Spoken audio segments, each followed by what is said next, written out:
si PRRD. Ano po ang reaksyon niyo rito, Mayor? So, sa pagkakaintindi ko, gusto niya na may reconciliation pero walang condition, meaning walang terms, di ba? Kainin na yung reconciliation niya. Wala yan. He's been lying since he became president. Kita mo, tingnan nyo ha, gusto niya reconciliation. Ang ganang 20 niya nga bugas, ang karon puta. Wala din, no. He's a liar. He's a liar. Yes. He lies so much. Basis na. Puro kasi nungalingan ng tao na yan. And ang style kasi ng administrasyon na yan, press release, gusto reconciliation. Yan ito yun. Listen to me.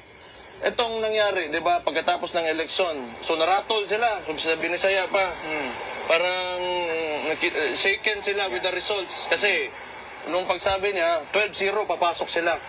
Then, ang nangyari, wala, watak-watak.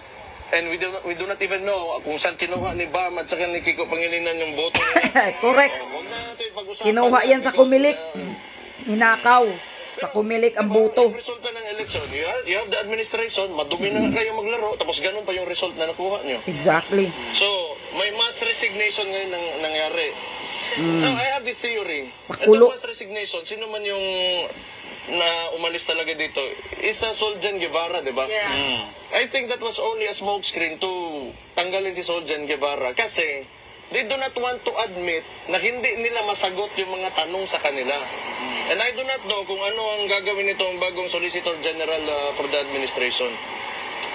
So, yan, puro PR, puro positioning, puro angling sa media, and puro propaganda. That's all that you will get from this administration. It's been 3 years and it's been like that.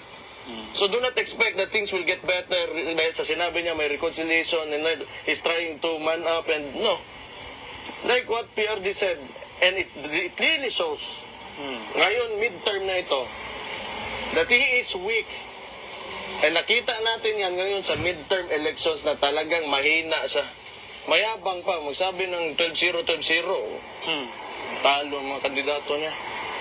Mayor, hindi pinansin ni Pangulong Marcos